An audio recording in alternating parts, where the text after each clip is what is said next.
O título de hoje, o plano de Deus para o casamento, né? Tá aí um assunto que eu gosto de abordar, né?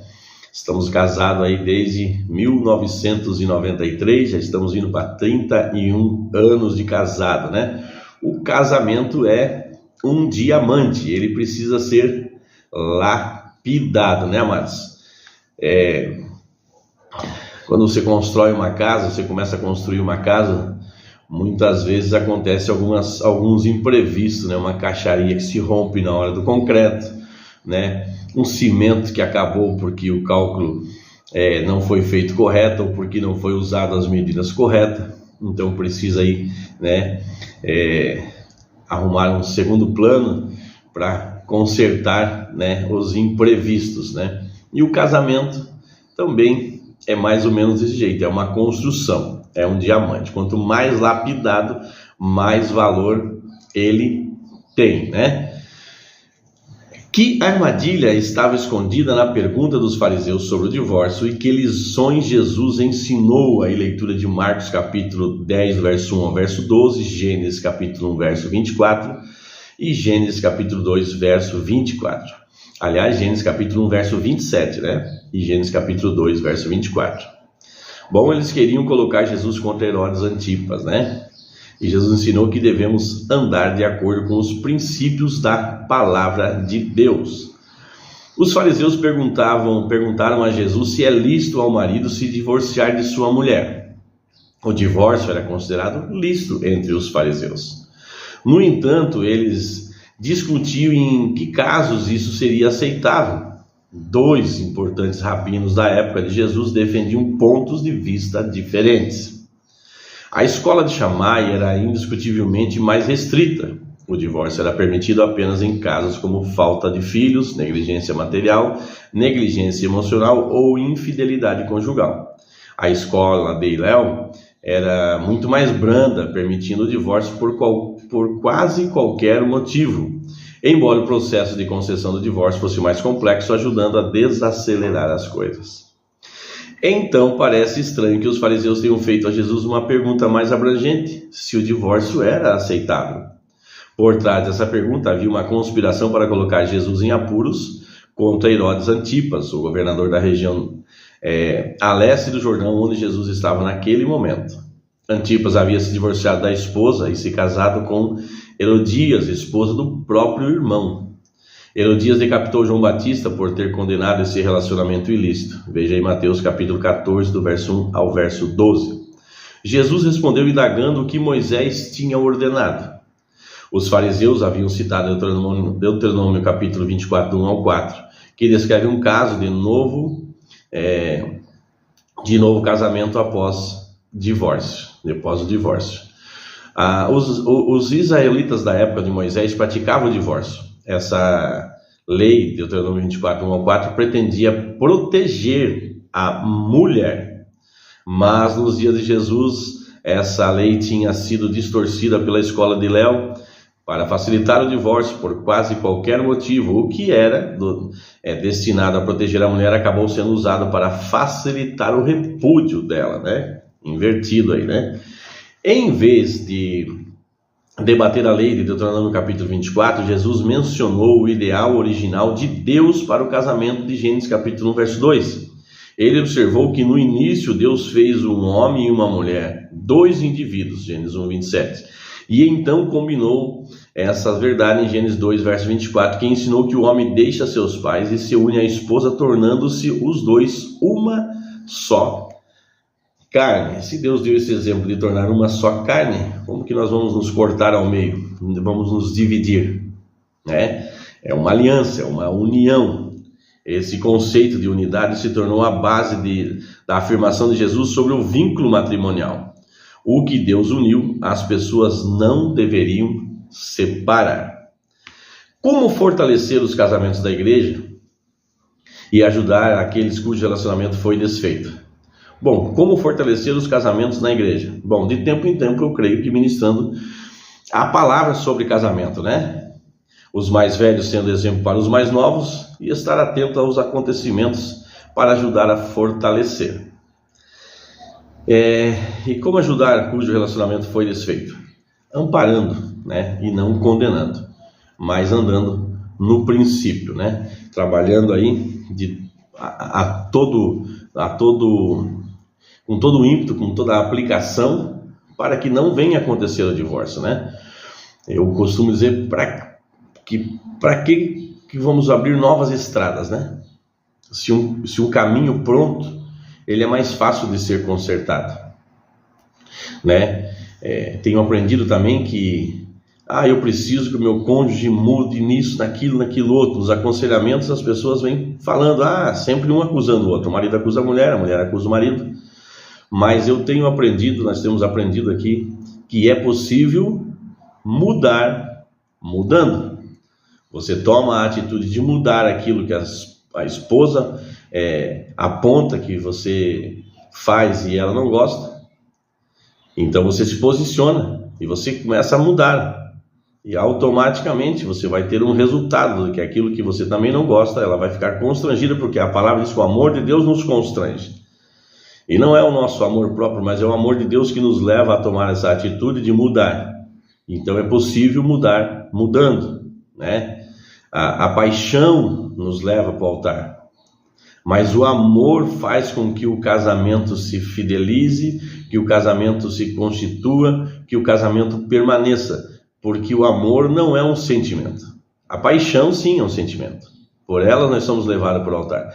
Mas o amor é um mandamento de Deus, está no imperativo: amai-vos uns aos outros. Então amar é uma decisão. Nós decisamos amar o nosso próximo mesmo quando ele não merece em dadas situações, né? Mas nós decidimos mudar para que haja, né, um reflexo disso e acabe tendo também uma mudança.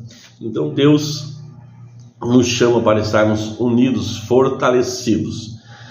Outra coisa que nós temos aprendido a respeito do casamento, a importância de nós nos mantermos firmes, né, diante das tempestades e das intempéries da vida, unidos com um propósito. Porque quando Satanás ataca o nosso casamento, na verdade, para ele ataca primeiro, mas está em segundo plano.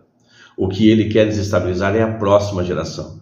O que ele quer tocar são os nossos filhos. Primeiro ele toca no casamento para desestabilizando a próxima geração. A próxima geração fica sem referência. A próxima geração fica dividida. Um final de semana os filhos passam com o pai, outro final de semana passam com a mãe, né? E as crianças aprendem uma coisa aqui, outra colar. É melhor na casa do pai porque o pai deixa fazer isso, é melhor na casa da mãe porque a mãe deixa fazer isso. E às vezes um pai coloca os filhos contra a mãe contra o pai. Então Satanás toca no casamento para desestabilizar a próxima geração. Se nós não cuidarmos da próxima geração, o que será da igreja? Como serão os missionários, os pastores? Qual é a firmeza que eles terão para falar sobre relacionamento e viver o relacionamento? Como que eles vão ter uma estabilidade de um modelo, né? Nós precisamos ser modelos para os nossos filhos. Então o casamento é muito mais abrangente do que apenas ver sobre um relacionamento de homem e uma mulher. Não é apenas isso, é muito mais do que isso. Nós precisamos enxergar um palmo diante do nariz. Nós precisamos nos importar, né? O amor, ele é sacrificial. Muitas vezes nós fazemos o que não gostamos de fazer para agradar o outro. Mas isso é masoquismo? Não, não é masoquismo. Isso é amor, isso é obediência aos mandamentos de Deus. Nenhum resultado será ruim quando nós realmente decidimos amar a Deus, amar o nosso próximo através de Deus e obedecer a Deus, andar segundo os seus mandamentos. Nós só temos benefício, Nós precisamos ser homens e mulheres de verdade, né? Parar de ficarmos choramingando, reclamando de um e de outro. Nós temos que nos firmar, nos posicionar em Deus e seguirmos firmes em Deus. Alguns processos são mais lentos, né? Parece que é muito fácil para você estar falando, né? Você não sabe o que eu estou vivendo, né? Eu hoje sou considerado um ótimo marido, mas nem sempre fui assim, né? Eu fui lapidado para chegar até aqui. Hoje nós temos 6 filhos E eu sou chamado como o pai é o melhor pai do mundo. Não existe outro pai melhor do que o pai. Então, mas isso porque a gente procura andar nos princípios da palavra de Deus, nos fortalecer em Cristo e viver o que Cristo nos ensina. Nós precisamos, amados, nós precisamos deixar de olhar para o lado e nos firmar no nosso lar, na nossa casa, nos firmar na palavra de Deus e seguirmos em frente, porque Deus é o principal interessado em fazer com que o nosso casamento dê certo. Então não desista do seu relacionamento, por mais difícil que ele seja, né? Se você está em um relacionamento lícito, Deus está com você. Se você está num relacionamento que não é lícito, procure, né, afinar isso de acordo com a palavra de Deus, e certamente Deus irá fortalecê-lo, porque ele também é o principal interessado. Ele não quer ninguém andando fora dos princípios, porque sempre que nós andamos fora dos princípios, nós temos resultados amargos ou ruins. Pode até levar tempo, mas um momento ou outro a casa cai. Deus é o nosso principal amigo. Aliás, Deus é o nosso melhor amigo. Deus é o primeiro a se interessar pelo nosso relacionamento. Então siga firme, busca ajuda aí com o seu pastor, busca ajuda aí com um casal que você conhece, que tem um casamento estabilizado. Não saia falando para todo mundo, abrindo seu coração para todo mundo, porque muitas vezes nós abrimos o nosso coração e acabamos recebendo um monte de ideia que acaba confundindo a nossa mente. A palavra de Deus é a melhor receita para um casamento firmado, um casamento feliz. Amém, amados? Louvado seja Deus. Vamos orar? Pai amado que estás nos céus, obrigado pela tua palavra.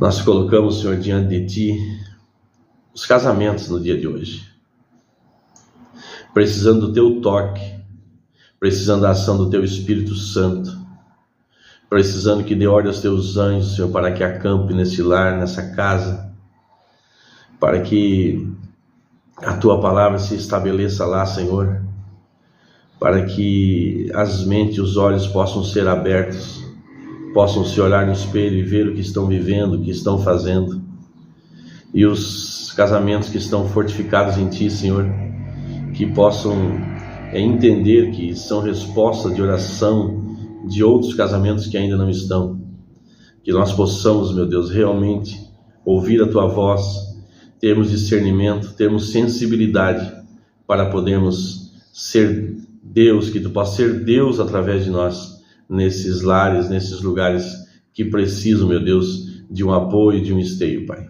No nome de Jesus, que a tua vontade se estabeleça nesse lar. Em nome de Jesus, que toda maldição hereditária caia por terra, que os teus princípios, Senhor, de alguma maneira sejam introduzidos neste lugar. Senhor, nós estamos dispostos e comprometidos, que nós possamos realmente ser resposta de oração, que nós possamos ser ferramenta nas tuas mãos, para a tua honra e para a tua glória. Em nome de Jesus é o que nós te pedimos e te agradecemos. Amém. Abraço, meus amigos, abraço aí aos nossos amiguinhos, e se você chegou até aqui, não é inscrito no canal, inscreva-se no canal, ative as notificações, curta, compartilhe, nos ajude aí a transmitir essa mensagem de esperança.